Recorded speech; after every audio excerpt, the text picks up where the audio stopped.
Welcome to Satsang. It's on. It's such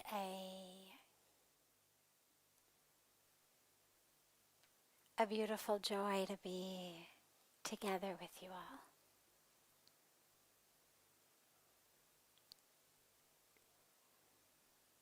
Such a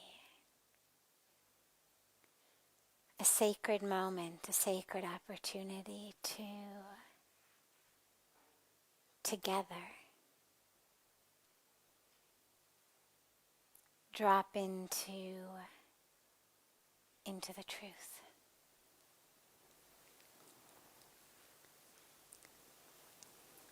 And we begin as always with one of the questions that's come in from our family joining us from all over the world who can't be here physically but are joining us through the gift of technology and send in their questions in advance. So to honor them, we begin with one from them and then open it up to any questions that anyone here might have.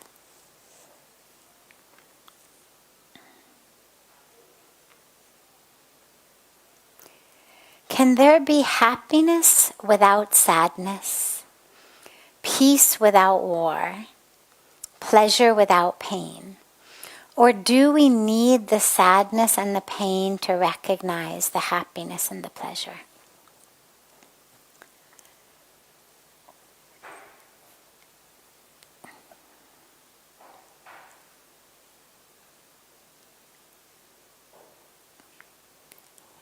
Tracy, can you close that door? Thanks.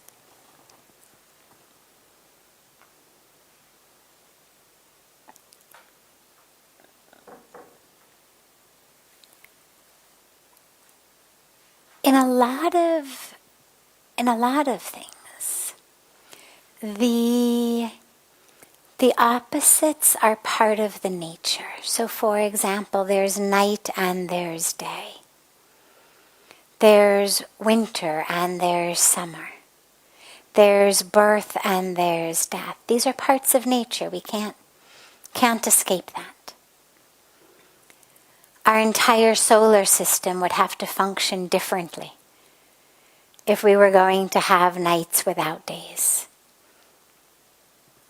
for longer than, the winter time at one of the poles, right? So we know, okay, certain places at the very, very, very far north, for some days in the winter time, they have 24 hours a day darkness. And then in the summer, they have 24 hours a day light. But it's time bound. It's a few days. It still varies with the seasons. So with nature, there's always going to be the full spectrum. There will be dry seasons, there will be wet seasons, hot seasons, cold seasons.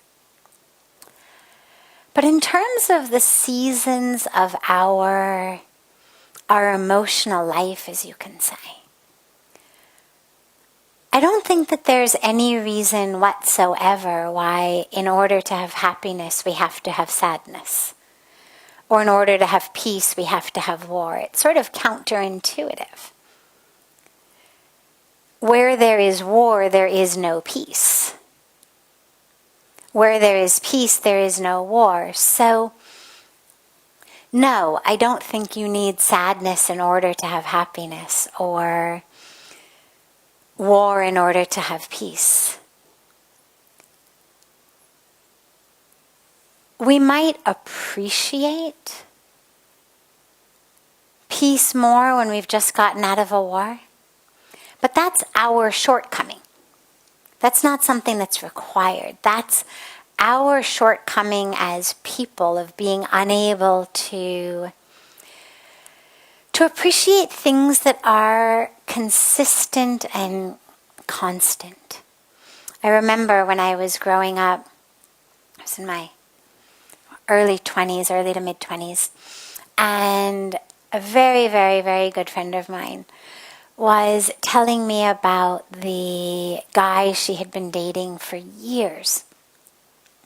I had met him. He was wonderful. They were starting to talk about maybe getting married. They had both graduated from medical school. And she said to me, but she said, the problem with him is he just feels like a really warm blanket. And she said, it's not exciting. It's not, up and down. And she and I had both had an attachment to, a fondness for, you could even say an addiction to drama. That sense of like there has to be excitement, there has to be struggle, there has to be all of this drama. And so when she found herself in a relationship with a guy who just was this sweet, loving, beautiful, present, non-pathological, non-up and down in a drama sort of way guy, it took her a while to realize, thankfully she did, that actually he was the right person for her. And of course they've been married decades, very, very happily.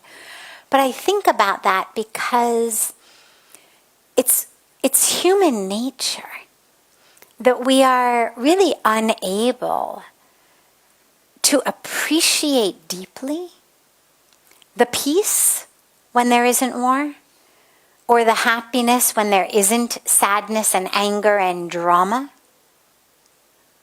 But that's a failing of our emotional health, you could say, or our psychological health.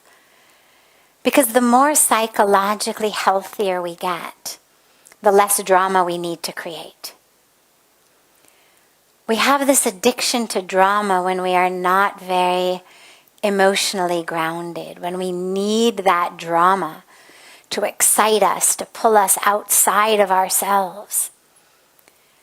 But when we're actually grounded and anchored and at peace with ourselves, then we no longer need to stir the pot to just make things get exciting, make us have a fight so that then we can make up, and then I can enjoy the making up part much more than I'm able to enjoy just being together without the fight. Right? This is really common in relationships, especially when we're not quite so psychologically mature. We create these fights just to stir the pot, so that then when we make up,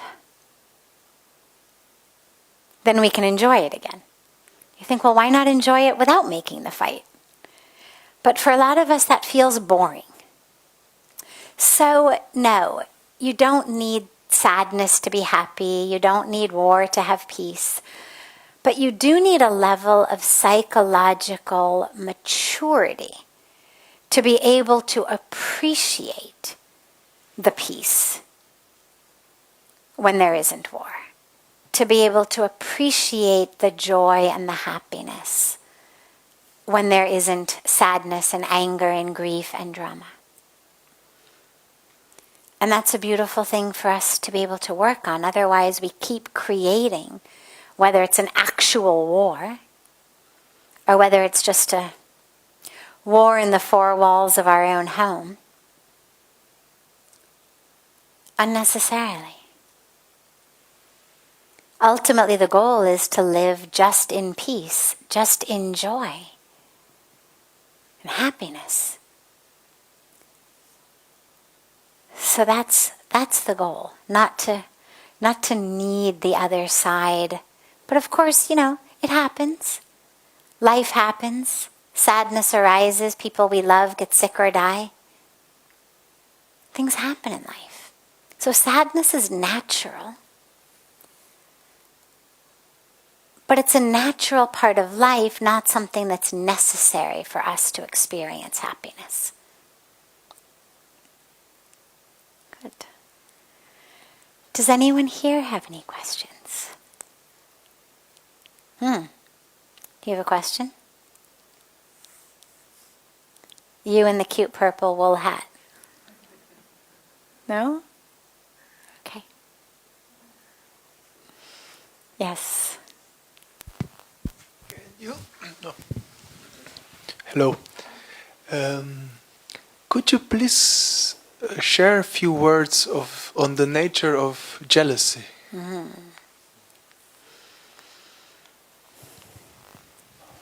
So, jealousy, envy, slightly semantically different, but for now we'll call them that same really damaging experience. There's no good that comes out of it. And yet, it's something that so many of us, all of us, at one point or another in our lives are afflicted with. And it stems from a sense of not being enough. If I think that I am lacking in some way, then I'm going to constantly be looking around me and noticing those who seem to be lacking less than I do. So if I feel, for example, like I'm ugly, if I look in the mirror and I think, oh my God, you are so ugly. And when I talk to people, I feel like, oh God, they must be thinking how ugly she is. Well, then I'm going to tend to notice when somebody else is really beautiful. And instead of being able to appreciate their beauty as just beauty, it's actually going to pain me. I'm going to feel jealous of it. Because I feel like I am lacking. There is a hole inside of me that in my mind I have convinced myself has to do with what my physical appearance is. And so I'm going to feel that sense towards someone who is beautiful. That negative sense. Jealousy so frequently on a deep level goes together with hatred. It's very rare that we're jealous, but really love the person we're jealous of. In cases like that, it's more, we respect them, we would like to be like them. I could say, wow, God, I wish I could sing like you. But it's not a jealousy that eats away at you. When you've got that type of jealousy, it sadly goes hand in hand then with hatred toward, anger toward the person who has what you would like. And it stems from that sense of, I am lacking in some way. There is something in me that is not enough. I'm not successful enough. And so those who are successful, I hate them. I feel so jealous. And it eats me up inside. Or I feel I'm not smart enough. And all those people who know the answers, I hate them. It's not fair. I feel jealous. So jealousy it's not just a sense of I would like to have a skill, an ability, a particular car. But it's much, much deeper. It's a sense of that person having this has somehow taken it from me. I should have that. And the fact that this person has it has taken it from me. That's why we always say things like, it's not fair. Why should they get it and not me? And so jealousy is rooted, A, in a sense that I don't have enough, I'm not enough, I'm not full. It's also rooted in what we call the myth of scarcity. That there is a scarce amount, a very small limit of success, of beauty, of happiness, which is why someone else's success or happiness brings me such pain and such envy. Because A, I want it for myself. I feel like I need it. I'm not enough. That's what I need.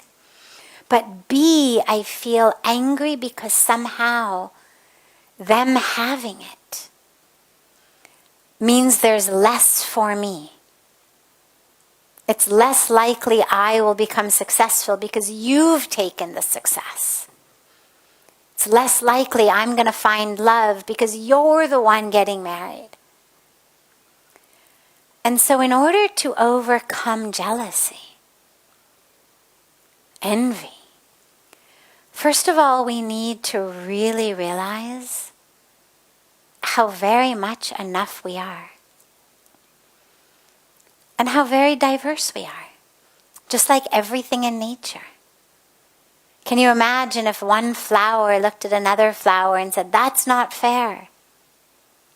If the rose bush looked over at the jasmine bush and said, that's not fair. Why is she so little and white? Or the jasmine looked over at the rose bush and said, that's not fair. Why is she so big and beautiful and red and velvety? They're able to understand, to whatever extent flowers understand, that I'm a rose, I'm a jasmine. I do the rose thing. She does the jasmine thing. I'm an apple tree, I give apples. She's an orange tree, she gives oranges. Without that sense of, why can't I be giving oranges? Because, again, to whatever extent they're able, as flowers or trees, there's an awareness that I am full. As an apple tree, I give apples. It's what I do. And for each of us to realize how full we are. We're not identical with each other. Each of us has our own very unique set of skills, of abilities, of inclinations, of opportunities, of a karmic package. But each of us, in our own experience, is full and whole and complete and divine. And to imagine anything else is to say that God is not perfect. That somehow God is playing favorites and gave her more than me. So it's to doubt God. It's to criticize God as though God was being unfair. The other piece that's critical is to realize that there is no shortage. There is no scarcity. There is abundant, ever expanding, abundant, infinitely abundant happiness, love, success. Everybody in the world could be married. And that's great. Right? It's not like one person becoming happy is pulling so much out of the happiness pot. Everyone in the world can be happy, beautiful. We're not going to run out of global happiness. Everyone can be successful, assuming that their definitions of success are not so narrow as being the CEO of a company. Not everyone can be the CEO. But the minute that we get out of those narrow ideas of what success is, then everyone's able to be successful. Most of us think, oh, the CEO, the president, they're the ones who are successful. And yet you walk into any good hospital and you look at all the different packages that they have for health checkups, right? You go in for an annual health checkup and they've got, 4, 5, 6 different types of packages based on kind of what's wrong with you or what type of person you are. And they vary in terms of what tests you get and how much they cost. But the biggest package, the one with the most tests, that costs the most amount of money, is called what? Anyone? The corporate package. Always. The corporate package, meaning those people who are the heads of these corporations are the ones who need the most expensive health checkup, because they are the ones the most stressed, the least likely to be in good health. So they need the most extensive and expensive health checkup. So there's no shortage of love, no shortage of happiness, no shortage of success, as long as we have a deeper understanding of success than just the guy who needs the corporate health package. And if we can really embrace both of those truths, I am full, I am whole, I am complete, my cup runneth over, and there is no shortage. There is infinitely abundant success, happiness, love. Then we can begin to break that habit of jealousy. And every time you feel it rising in your heart, take whatever it is that you're jealous of about that person and see if instead of being jealous, you can really appreciate it. Can you become sort of a well-wisher of, an admirer of that which you were jealous of? Wow, that person is so smart. I'm such an admirer. Instead of, oh God, I hate them, they're so much smarter than I am.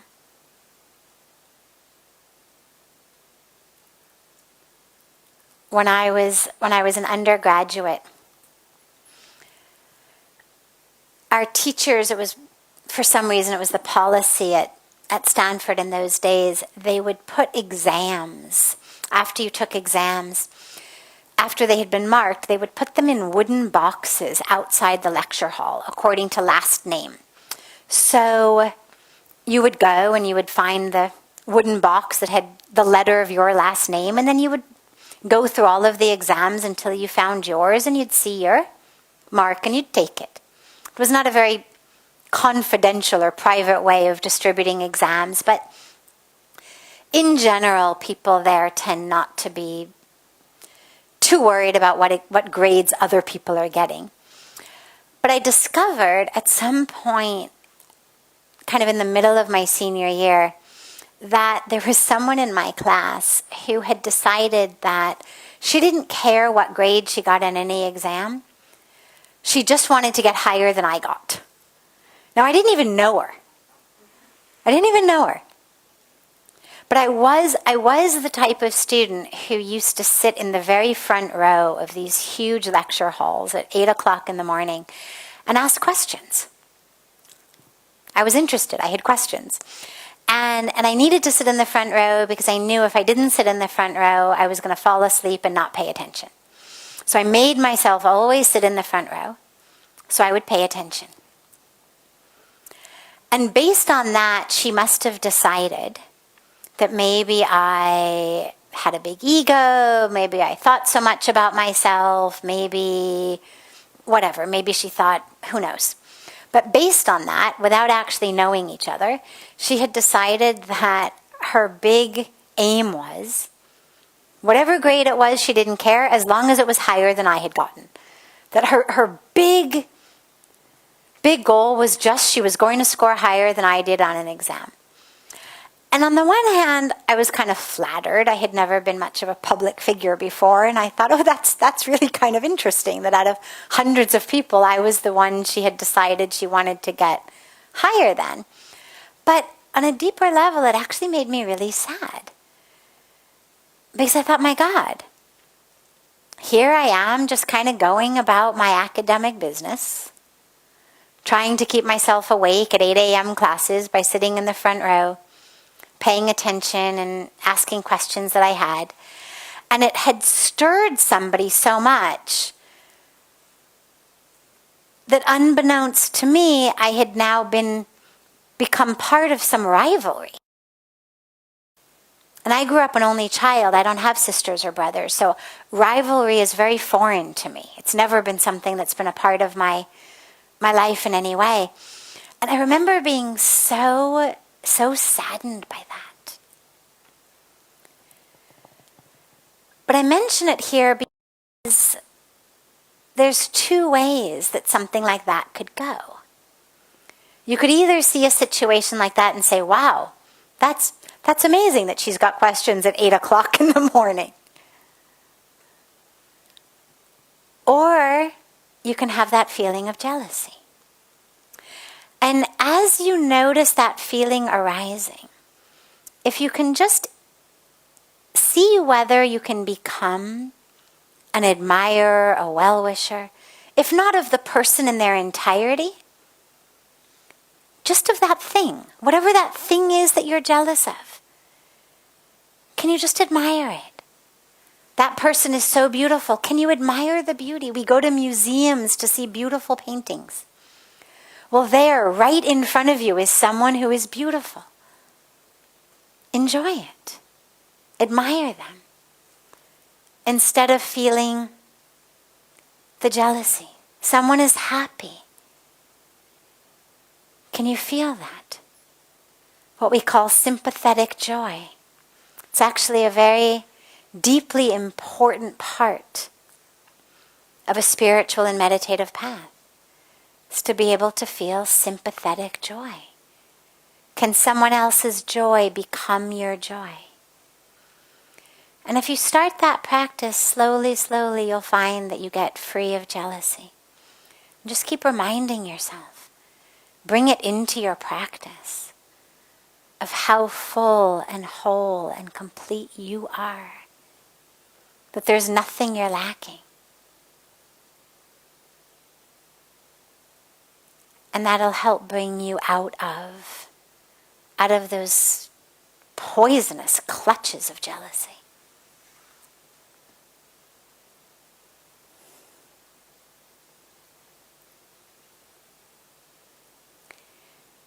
Does anyone else have a question? Yes. And then here, one and then two. Just to elaborate the questions that we have so far about the happiness, sadness and jealousy. These are all mind related. How, I'm not able to explain clearly. At the Atma or soul level, how can we overcome the mind in activities or mind things in this kind of things? Sorry, I'm not able to explain what I have. No, I understand. How do we overcome these afflictions of the mind? Through the practice of yoga. And by yoga, I don't just mean the asanas. I mean the whole system of yoga. The sage Patanjali spoke about what we call the kleshas, the afflictions that cause suffering. Avidya, ignorance, asmita, our ego, rag and dvesh, our likes and dislikes, the pulls and the pushes, aversions. Jealousy falls in there, right? What I want more of, what I should have. And abhinivesh, fear of death. If you look at the afflictions of the mind, they're all going to fall into somewhere in one of those. Anger, jealousy, falls into avidya, ignorance. When I'm ignorant of who I am, so many problems happen. Anger and jealousy, just two of them. So many problems happen. So the way to free ourselves, this is why the sages and the saints for thousands of years have said, follow a path of yoga. And we've got so many different options, so many ways into the river of yoga. Whether you take what Bhagwan Krishna shared in the Bhagavad Gita, going in through devotion, bhakti, through wisdom, gyan, through service, action, karma. Going in through the 8 limbs of yoga given by the sage Patanjali. We don't have time to go into all of that here, but beginning, of course, with yam and niyam, how we live, and moving all the way up ultimately to samadhi. But it's that practice of yoga and of all the different aspects of yoga that free us of the mind. Because the mind has so many levels. The conscious mind, the subconscious mind, the unconscious mind, the programmed mind. And in order to really work with them, we have to work in so many different ways. So we work with how we live in the world through yam and niyam. We work through utilizing our bodies to find balance, to find stillness, to find equanimity. We use our breath to get us into a deeper state. We then move. We move into that withdrawal of the senses, pratyahar, that single-pointed focus, dharan, the meditative awareness, dhyan, and ultimately into samadhi. Along the way, with our bhakti, our gyan, our karma, such that every minute of our lives, whatever we are doing, is rooted in yoga. And slowly, slowly, the mind absolutely comes into a state of stillness. Doesn't mean that you never have a negative thought. Doesn't mean that you never have a thought of anger or greed or lust or jealousy. But it means that you notice it very, very quickly. You're able to bring it back very quickly. And you're able to have compassion for yourself as the human who's having those thoughts.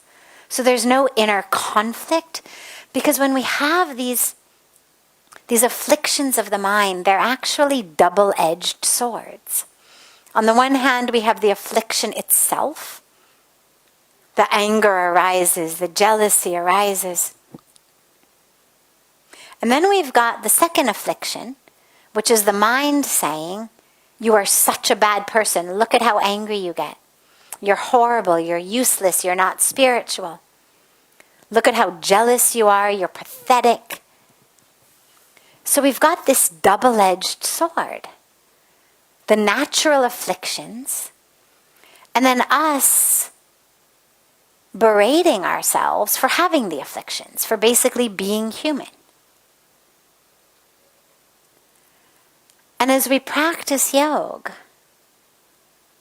the afflictions themselves get less, but also our very sense of self gets much more gentle and loving and compassionate. And so that sense of conflict, even when there is a moment of avidya, I don't make it worse by then telling myself that in addition to being momentarily ignorant, I'm also worthless and horrible. I'm able to have compassion for it. Ah, yes. Ignorance. Okay. We pray to God. Lead us back into the light. Asatoma sadgamaya. Tamsoma jyotirgamaya. Mrityorma amritam gamaya. We pray, and then we come back. But you have to work it. It's not overnight. It's not a magic wand. It's a habit. It's a way of being. So start now. You're in the right place. Yes.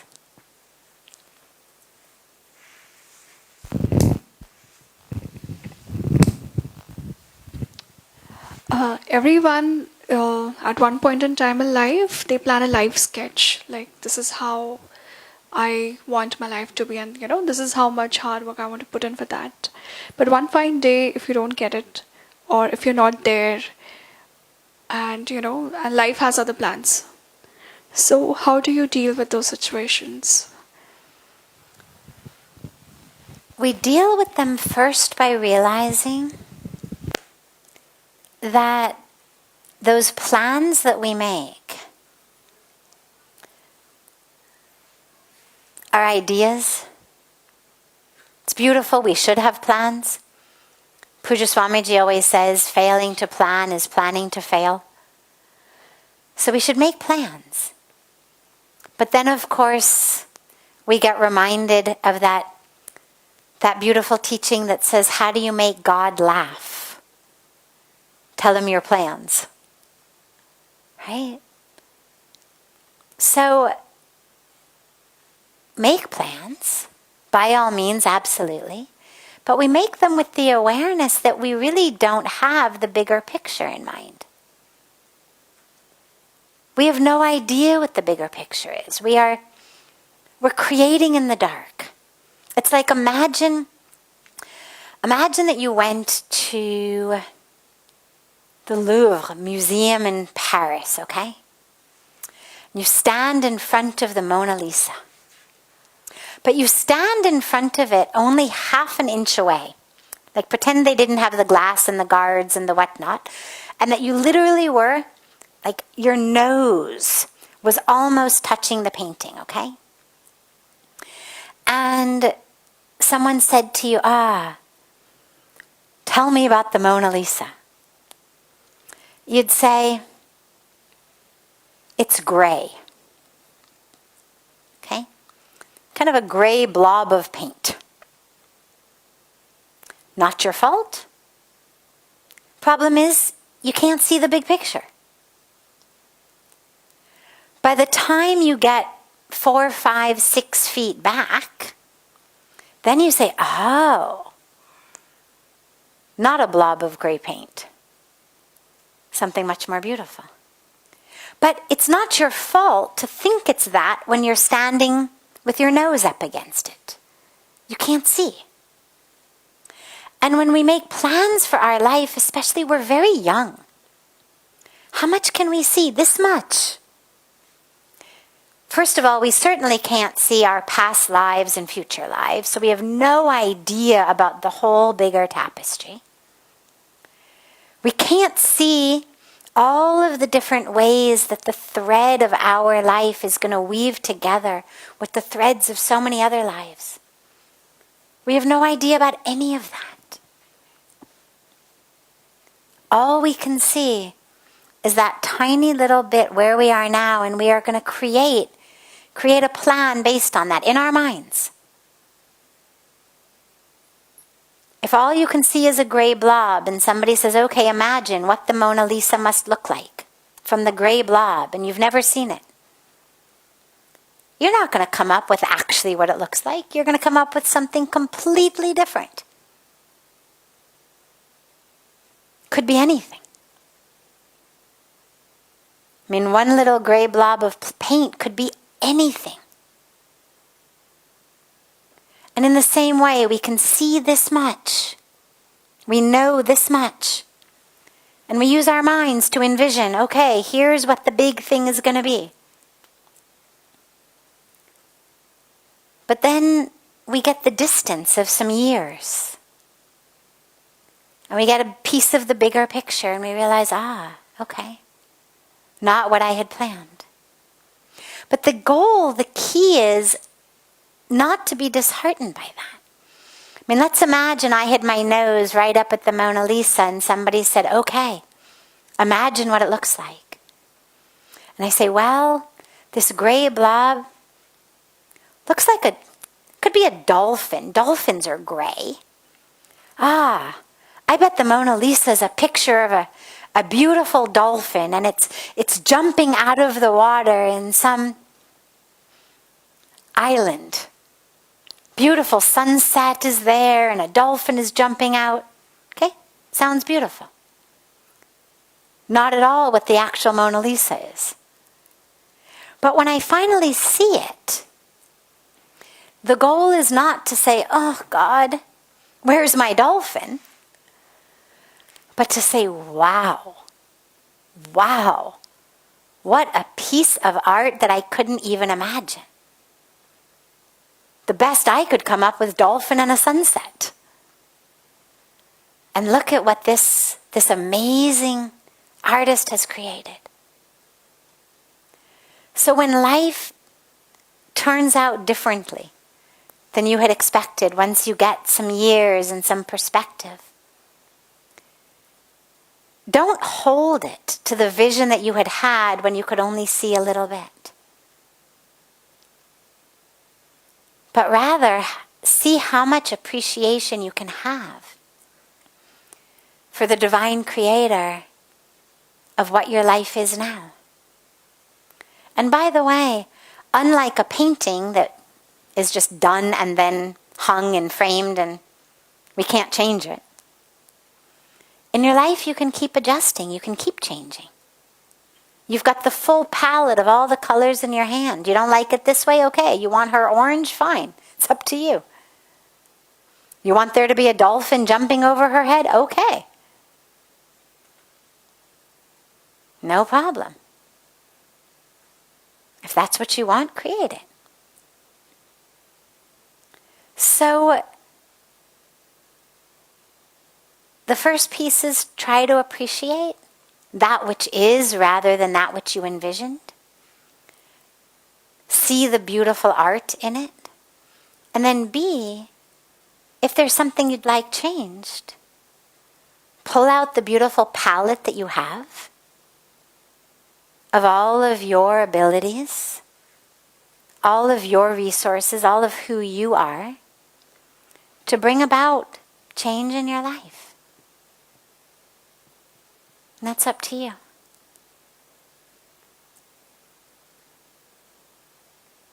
Beautiful. We'll take the rest of the questions tomorrow, but have a beautiful rest of your evening tonight, and a beautiful morning and day to our family joining from all over the world. And I look so forward to seeing you all tomorrow. So much love to you.